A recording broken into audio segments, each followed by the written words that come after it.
Om Namo Venkateshaya. Srimad Bhagavadgita is a treatise aimed at providing true welfare, true happiness to the mankind. It provides a holistic approach to the analysis of the problems, the dilemmas, the embarrassments or various situations of life. It provides various modalities for dealing with the stress management, management of oneself, management of human relations, management of personality and personality development. It is a treatise dealing with the philosophy of life in a holistic manner. Today we have many sciences and approaches to deal with the problems of man as such, man and woman. You see, essentially the economic science, which has roots in the Western thoughts or Western culture, bases man as an economic man, and that too rational economic man. So once you take man as in the partial framework, all the goals of life are defined in terms of the man as an economic man. Similarly, management science deals with the challenges of managing others, managing raw material, managing capital, managing labor. But man is not just a materialistic man as is conceived in these sciences. Man is a holistic man. He is a blend of materialism and what we may call as spiritualism. This is where the distinction of Bhagavad Gita comes as a treatise on dealing with the challenges of life. See, if you take only materialistic approach and start adopting policies and strategies to accumulate materialistic wealth, materialistic assets, materialistic possessions, then we find that the man lands himself into situations of various crises. We have seen the world has passed through a number of crises. Even in India today we have a number of crises of not having proper human relations, the crisis of terrorism, the crisis of atrocities on women, crisis of discrimination, crisis of differentiation. These crises come essentially out of man's inability to deal with these situations in a holistic manner, and in particular considering the materialistic progress as the end in itself. So if we take materialistic progress as end in itself and neglect the spiritual dimension of life, spiritual dimension of man, you will end up in having all these crisis situations, or even if you resolve one crisis, you lead yourself to another crisis. So we must have a more fundamental approach to deal with the crisis situations, the present or the past, at the national level or at the global level. Then only we will be able to resolve the crisis situations in a stable manner, in a permanent manner. And here it is our belief that Srimad Bhagavad Gita, treating man as a blend of materialism and spiritualism, provides proper modalities for dealing with the crisis situations in a permanent manner. So what is the meaning of having a blend of materialism and spiritualism? See, again the word spiritualism is often misunderstood, because we see many spiritual gurus, they emphasize only the spiritual dimension of life. We see many materialistic proponents of materialistic way of life, they preach only the capital formation, asset creation, high materialistic growth as the end in itself. Now we should not have one at the extreme, we should have a blend of the two. The very first sloka of Bhagavad Gita, Dharma Kshetre Kurukshetre Samaveta Yuyotsavaha Mamaka Pandavaschaiva Kim Akurvata Sanjaya. The word Dharma Kshetra and Kurukshetra being at one place implies that you should have the blend of materialism, which is Kurukshetra, and spiritualism, that is a value based life, that is Dharma Kshetra. So we must have a proper combination of the two. Now the question comes as to how we can make this blend in every activity, so that we do not take only one dimension at its extreme. So Bhagavad Gita clearly says that you need not be extremely spiritualist, you need not be extremely materialistic. You should have a proper blend. When Arjuna says that I will become sannyasi and take bhikshatana and live my life for my livelihood, Krishna says no, you must act on it. And he says I will remain without any action, then he says that is not possible. So you will have to perform karma. The entire message of Bhagavad Gita is very aptly summed up by Sanjaya in the last sloka. Yatra Yogeshwara Krishno, Yatra Partho Dhanurdharaha, Tatra Srihi Vijayaha Bhutihi Dhruvani Tirmatirmama. So where there is the approach of Krishna in identifying the proper value-based strategies, Yogeshwaraha Krishna.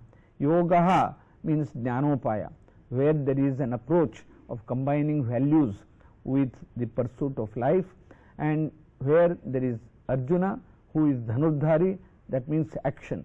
You should not remain just on the destiny and the fate, but you should also act. God has given provisions for both these approaches to be combined in the proper way. Will you please allow me? Yes, please, please. Sir, students have got a confusion, sir, whether Bhagavad Gita is opposite to economics diametrically. They are under the impression that economics says satisfy your wants, whereas Bhagavad Gita says sacrifice your wants. The lesser wants you have, the better. So in that sense, students have a little confusion that Gita is diametrically opposite to economics. But personally I feel, subject to correction by an authority like you, they are not opposite to each other. Actually, both are conveying the same message. Economics says you need to be rational. You should be need-based. Need but not greed. That was the message given by Mahatma Gandhiji also. If you are fulfilling your needs, there will be sustained development. We need to think of the future generations. And at the cost of the future generations, we cannot indulge. Overindulgence costs future generations. As such, we need to be definitely rational, thinking of the future generations. So, personally, I feel economics says you be needy, need-based, but not greedy.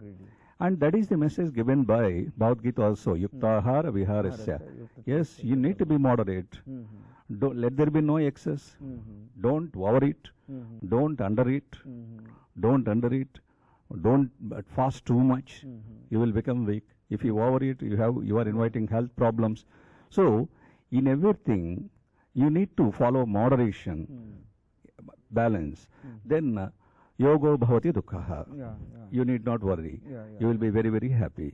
So, this is my feeling. Your question, doubt that exists in the minds of many students and many others also is very appropriate. Yeah, I want your reaction, sir. No, that's a very, very proper question. And in fact, in the next stage, I was wanting to deal with that by saying that the Bhagavad Gita emphasizes on the 4 goals of life: dharma, artha, kama, moksha. And today, the Western economics, or most of the thinking of the so-called economic development, is based upon only capital accumulation, that is artha, and kama, expansion of consumption. Our development is consumption driven. More and more of consumption, if the consumption rate goes up, then the development takes place. So this, in that process, we have introduced an approach of excessive consumerism. And there is a new concept emerging at the United Nations level and also at the national thinking level, that we should have sustainable consumption. Consumption which can be sustained. It's not just sustainability of the environment, but consumption also to be sustained within the limits of our natural resources. If we really allow the consumption to grow indiscriminately, not only the future generation would be affected, but the present generation also would be affected. The resources would be depleted, and you will not have enough the material for the poor and the have-nots to get. Therefore, sustainable consumption is something which is not contained in the modern economic science. See, the recent emphasis also in our own growth process, if I may a little divulge, deviate from the Bhagavad Gita, but link it up with the philosophy of Bhagavad Gita, we have emphasized more on growth of GDP, growth of consumption, without even thinking as to what effect this growth has on the people's welfare. In fact, one of the approaches to the analysis of growth given by the UNDP, United Nations Development Program, when they started the human resource development reports, emphasized that always growth is not something which is desirable. They said the jobless growth is not desirable. If growth increases but there are no jobs created, you will not be able to give livelihood security to the people at large. Then ruthless growth is not to be encouraged. By ruthless growth, that report meant very aptly that a growth which indulges in discrimination, creating inequalities, accentuates the inequalities, poor people become poorer, rich people become richer, or the gap between them widens, then that growth is not good. So, if growth alone, expansion of growth alone, 8%, 10%, as we are vying with each other, obsessed with that, India, China, Europe and so on, Japan. So, we keep on comparing only with one parameter, namely growth rate. But if we do not take the fallouts of the growth on the livelihood, on the living style, on the values of life. And the third type of growth which needs to be avoided is futureless growth. If growth generates non-sustainability, suppose we cut trees today, cut the mountains, divert the rivers and destroy the ecological imbalance, that is called as the futureless growth. So, that growth cannot remain for a while, not for too long. So, jobless growth, ruthless growth and futureless growth. The last growth which needs to be avoided, which that report stated, is very interesting. It says rootless growth. If the growth generates collapse of your values of life, your traditional faiths and beliefs, which is happening now by demonstration effects, we are losing faith in our own lifestyle, the traditional values. I don't mean that we should only be ritualistic in terms of traditional values, but being contented is one of the traditional values. Caring for others is one of the traditional values.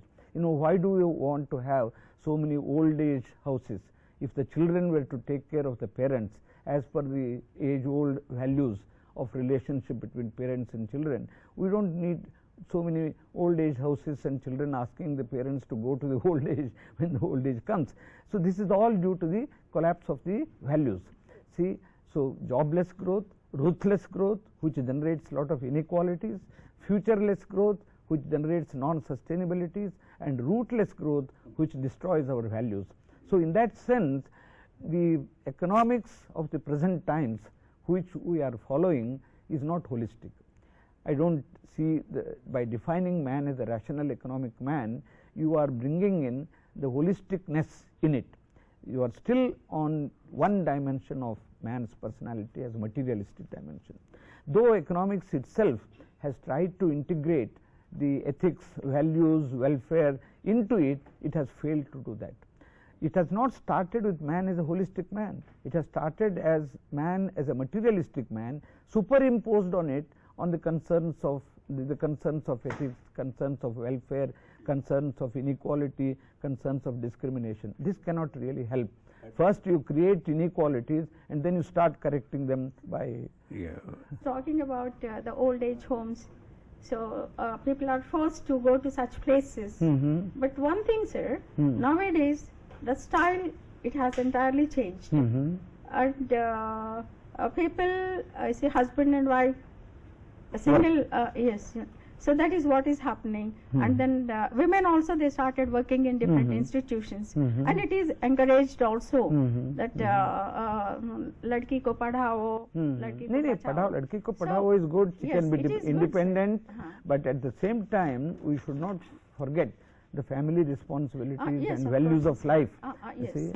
So excessive, the fact that we have gone too far in denouncing the values of life, values of concern for the respectable elders, yes, values for concern for the children, value of caring for the proper wisdom to be inducted into the children. We are forgetting about that. By that process, the society is becoming totally lopsided. So there has to be some corrections in it yes, sir. to bring about real peace, harmony and bliss in the society. But what I feel is that it is due to the problems, psychological, emotional and official problems also the people face. So they become so restless. They just don't think about their sometimes, of course, don't think about their responsibilities and duties and all those things which Gita Exactly. This is our purpose. This is our main objective, to induct the values of life, which a treatise like Bhagavad-Gita tells us. We have forgotten about it. Even Lord Krishna says that he has preached this Karma Yoga to Vivaswan. Vivaswan told it to Manu, Manu to Ikshvaku, and then all the kings, and people have forgotten. That is why I am telling you, being my Sakha, being my Bhakta and being very dear to me. So it has been the occurrence in the history that good things are forgotten, and when it goes to a situation of collapse, again there is some leader, spiritual master or some icon like even Mahatma Gandhi or anybody for that matter brings back the values which are required to be inducted. And they all got inspiration, as we said the other day, from Bhagavad-Gita or our ancient scriptures. Yes, sir. But when there is not that much time for the human beings, no, to that is stand because and stare. So we have gone into a situation of excessive consumerism. And now excessive, Yeah, actually, as far as I understand, sir, that was the reason for the Greek problem. Now there is a debate throughout the world. The Greek was not in a position to repay the loan which is long overdue, just because it spent its loan amount more for consumption than for production. Had it been for production, they would have repaid. Whereas they were consumerists. As a result, what happened? That is the problem which many societies in the world, due to excessive globalization, excessive demonstration effects are facing. So the crisis situations in the present times are due to multiple causes.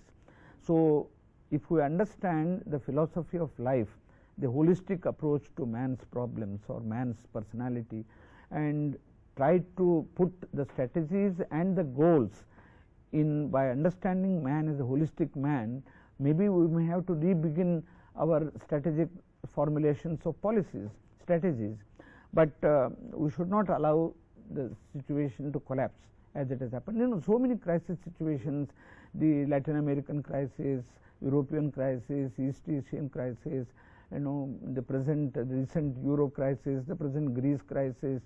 In a way, the underlying problem is one of excessive craze for consumerism. So Krishna Paramatma, we may not go to that extent of reducing consumption radically at one go, but at least we can limit our requirements to the basic needs of life and make the remaining resources available for the rest of the society. So that is why Krishna Paramatma says to Arjuna, when Arjuna asks why man misbehaves, as we are now finding, he says, Kama esha krodha esha rajoguna samudbhavaha mahachano mahapapma vidyaina miha vairinam. So there he is essentially emphasizing the importance of sustainable consumption. And Kama, Krodha, Lobha, Moha, Mada, Matsara, these are enemies. One must not take mention of these as mere sermonization. We have had many icons in the history wherein these were practiced essentially. Even our Upanishads stated that we must have sustainable consumption. You see, the Ishavasyam idam sarvam yatkincha jagatyam jagat tena tyaktena bhunjithaha magratha kasyas vidhanam. You should take only that part of the resources of the world which is legitimately required by you, and you should also not grab the resources which should have accrued to other peoples in the society. Immediately the next Rik says, Kurvanneveha karmani जिजीविषे शतगुं समाः एवं त्वयि नान्यथे तोस्ति न कर्म लिप्यते नरे. So it says, if you want to live 100 years of fruitful life happily, with peace of mind, with good health, with cheerful spirits, you must keep on working with the objective of serving the mankind, without personal agenda, feeling that you are doing it for the dedication, for the welfare of the mankind, as Bhagavad Aradhana Buddhi, what Bhagavad-Gita preaches as Nivritta Karma Anusthana. So in that sense, the philosophy that is given to us of life for having a truly happy life, either Vedas or Upanishads or Puranas, and ultimately by Bhagavad-Gita in the most clear and very unequivocal terms, is the philosophy of sustainable consumption, the philosophy of human welfare, the philosophy of peace, contentment, and proper blend of harmonious living. You see.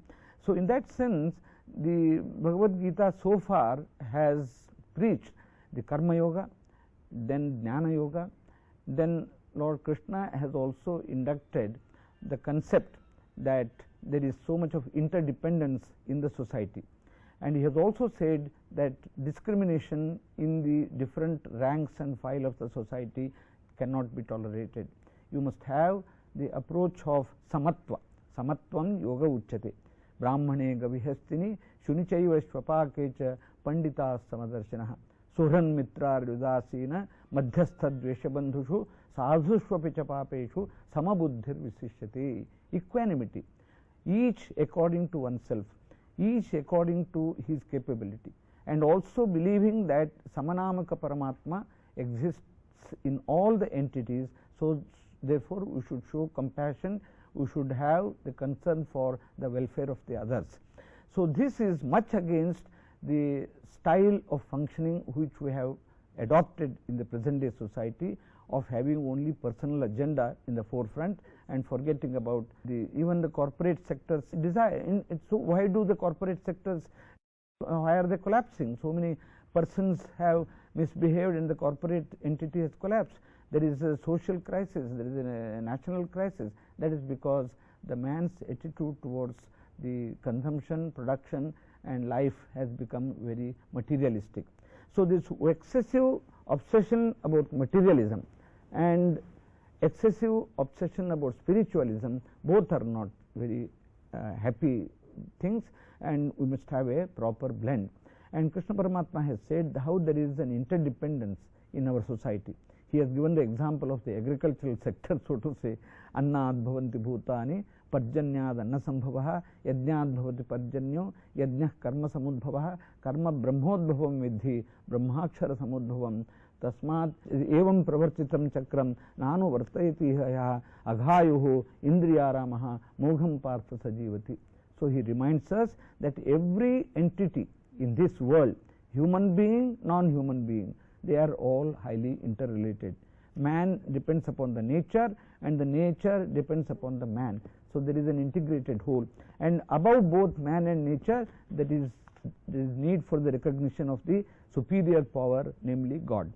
So spiritualism has the concept of recognizing values in our materialistic world, and materialistic world has to recognize the values, and the spiritualistic life or spiritualistic framework of life does not negate the materialistic approach.